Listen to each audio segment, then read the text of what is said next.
کیا کہا تھک چکے ہو؟ اپنے رب کی جائے پناہ میں ایک دفعہ جا کر تو دیکھو، کتنا سکون ملے گا، تمہاری سوچ بھی نہیں ہوگی۔ کیا کہا اب اور انتظار نہیں ہوتا؟ اللہ کی رحمت سے کبھی بھی مایوس مت ہوا کرو، وہ رب تمہیں عنقریب اتنا دے گا کہ تم خوش ہو جاؤ گی۔ اپنی زندگی کی تمام اداسیوں کو دور رکھو، اللہ پاک سے اچھے کی امید رکھو، وہ رب اب تک بہتر کیے ہوئے ہے، آپ کو اب تک تھامے ہوئے ہے گرنے سے تو آگے بھی تھام لے گا، صبر رکھو، وہ اللہ ہے نا۔ محبت کے جذبوں سے خالی اور عاری ذہن ہمیشہ آپ کو یہاں وہاں پھٹکار اور سار نکالتے ہوئے ملے گا۔ یادیں سال گزرنے کے ساتھ دھندلا سکتی ہیں، لیکن وہ ایک دن بھی پرانی نہیں ہو سکتی۔ پیار اور محبت زندگی کا پانی ہوتا ہے، اس کو اس طرح پیو کہ آپ کی روح میں سما جائے۔ دین کے اصول جاننا ضروری ہے، لیکن اس سے زیادہ ضروری ہے کہ روح پر غور کریں، نیک ہے یا نہیں۔ محبت ذات کو ذلیل نہیں کرتی، تبھی تو اللہ تعالیٰ بندوں کے عیبوں کو چھپا لیتا ہے۔ مگر ہم اللہ کی محبت تب دیکھتے ہیں جب ہمیں دنیا کی محبت تھکا دیتی ہے۔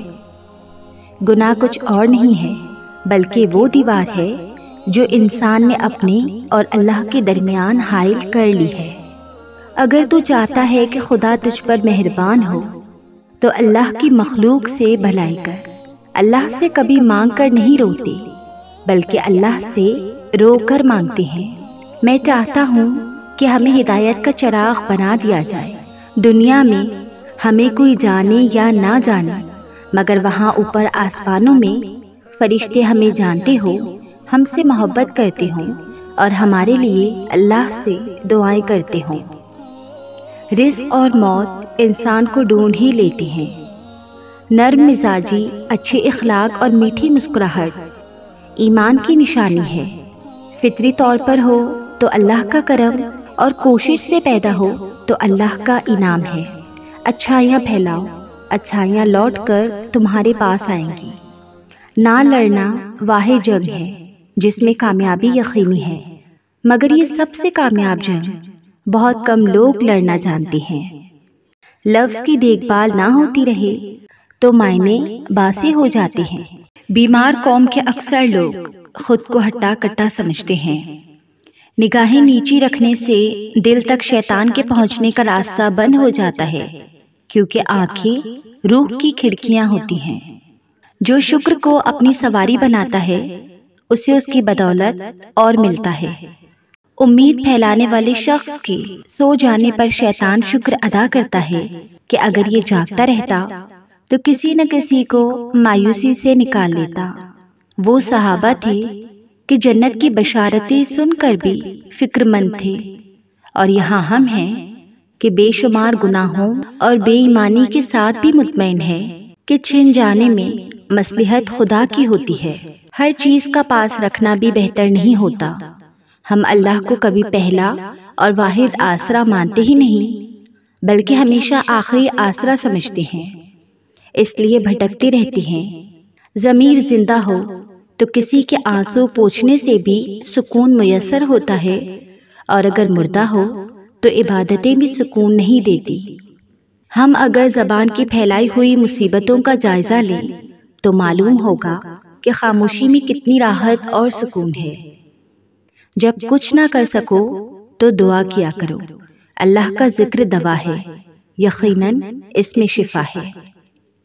سب سے خوبصورت اور میٹھا وقت جب بندہ اپنے اللہ سے باتیں کرتا ہے، اور اس لمحے کی مٹھاس ساری زندگی زبان پر رہتی ہے۔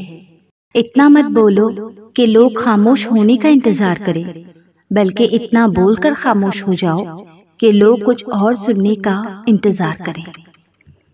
بے شک علم اور عمل قریب قریب ہیں، لہٰذا تم عمل کرنے والے عالم بنو، کیونکہ جو لوگ علم رکھتے ہیں مگر عمل نہیں کرتے تو ان کا علم ان کے لیے وبال بن جاتا ہے۔ وہ گناہ جس کا تمہیں غم ہو اللہ کے نزدیک اس نیکی سے بہتر ہے جو تمہیں خود پسند بنا دے۔ خاموشی میں حکمت ہے، خاموشی سلامتی ہے، اور راز کو راز رکھنا خوش نصیبی اور خوش بختی کا حصہ ہے۔ تمام تعریف اس اللہ کے لیے ہے جو نظر آئے بغیر جانا پہچانا ہوا ہے۔ اصل ذہانت اس بات کو سمجھنا ہے کہ ہم زندگی، دنیا اور اپنے آپ کے بارے میں بہت کم جانتے ہیں۔ عقل مند صرف وہی ہے جو اپنے کمالات اور دل میں جو کچھ ہو اس کو چھپائے رکھتا ہو، جبکہ ایک جاہل ان سب چیزوں کو ظاہر کر دیتا ہے۔ بہترین مال وہ ہے جو انسان کی عزت اور اس کی آبرو کی حفاظت کرے، اور بہترین عقل انسان کا اپنے نفس کو پہچاننا ہے۔ سمجھدار وہ ہے جس کو دنیا کی نعمتیں آخرت کے کام سے نہ روکے۔ اگر تندرستی چاہتے ہو تو نیک بنو، نیک بننا چاہتے ہو تو عقل مند بنو، عقل مند بننا چاہتے ہو تو مذہب کا مطالعہ کرو اور خوف خدا کرو، کیونکہ خدا کا خوف ہی عقل مندی کی بنیاد ہے۔ ماتھے کی لکیروں میں زندگی کی تھکن رقم ہوتی ہے، صاف لکھا ہوتا ہے کہ گزری ہے یا گزاری گئی ہے۔ جب اللہ تعالیٰ کسی بندے سے دوستی کرنا چاہتا ہے تو اس کی زبان پر اپنا ذکر اور دل پر اپنی فکر کے دروازے کھول دیتا ہے۔ ایک والد نے اپنے بیٹے کو نصیحت کی کہ اے فرزند، تم ان لوگوں میں سے نہ ہونا جو لوگوں سے اپنی تعریف سننے کی خواہش رکھتے ہوں۔ عقل مند پہلے اپنے دماغ سے پوچھتا ہے، پھر منہ سے بات کرتا ہے۔ عقل مند وہ ہے جو خیر اور شر میں تمیز کرے، اور حقیقت میں عقل مند وہ ہے جو دو نیکیوں اور دو برائیوں میں تمیز کرے، تاکہ دو خوبیوں میں سے بہتر کو اختیار کرے اور دو برائیاں پیش آئیں اور ان سے بچنا ناممکن ہو، جو زیادہ بری ہو اسے چھوڑ دے۔ محبت سب سے کرو، اعتبار چند ساتھیوں پر کرو، اور برائی کسی کے ساتھ بھی نہ کرو۔ عقل مند وہ ہے جو اللہ کے لیے تقویٰ کرے اور اپنے نفس کا ہر روز حساب و کتاب کرتا رہے۔ ان لوگوں سے عبرت سیکھو جو دوسرے لوگوں سے عبرت حاصل نہیں کرتے۔ دوزخ شہوتوں اور لذتوں سے گھری ہوئی ہے، جو انسان دنیا میں شہوت اور لذتوں میں گم رہے گا دوزخ اس کا مقدر ہوگی۔ سخی کو سخاوت کرتے وقت جو خوشی ہوتی ہے اس کا اندازہ کنجوس کبھی نہیں کر سکتا۔ دل کی صفائی چاہتے ہو تو اپنے آپ کو دنیا سے بند کر لو۔ قدرت کے اس عظیم کارخانے میں فکر کرنا بھی عبادت ہے، اور عقیدے میں شک رکھنا شرک ہے۔ نیک بندوں کے دلوں میں بھی برے خیالات آتے ہیں، لیکن وہ صرف کچھ دیر ہی رہتے ہیں، پھر وہ ایک آندھی کی طرح چلے جاتے ہیں۔ نیک بندے کبھی بھی برے خیالات کو اپنے اوپر حاوی نہیں رہنے دیتے۔ خواہش نفسانی اور آرزو سے دوستی نہ کر، کیونکہ یہی ہے جو تجھے اللہ کے راستے سے گمراہ کرتی ہے۔ جو شخص جہنم کے سائے سے بچنا اور خدا کے سائے میں آنا چاہتا ہے، اس کو چاہیے کہ سختی کی بجائے نرمی اختیار کرے۔ بے شک سب سے اعلیٰ درجے کی نصیحت یہ ہے کہ آدمی مردوں کے قبروں پر نظر ڈالے اور ماں باپ کے مدفن کو دیکھ کر عبرت حاصل کرے۔ محبت کرنے کا حق ہر شخص کو حاصل ہے، چاہے وہ شعور رکھتا ہو یا نہیں رکھتا ہو۔ بہت سی بڑی غلطیاں کیے بغیر کوئی بندہ بڑا عظیم فاتح نہیں بن سکتا۔ اس بندے میں کوئی اچھائی نہیں جس کو تعلیم حاصل کرنے کا کوئی شوق نہ ہو۔ سب سے بڑا ناشکرا وہ ہے جو کسی مصیبت سے چھٹکارا پائے، پھر اس مصیبت میں کسی اور کو دیکھ کر نہ تو عبرت حاصل کرے اور نہ ہی شکر ادا کرے۔ جو بندہ اپنی زبان پر قابو پا لیتا ہے وہ دنیا کی تمام مصیبتوں پر قابو پا لیتا ہے۔ خود غرضی میں انسان پاگل ہو جاتا ہے۔ کامیابی وہ جگہ ہے جہاں موقع اور تیاری ملتے ہیں۔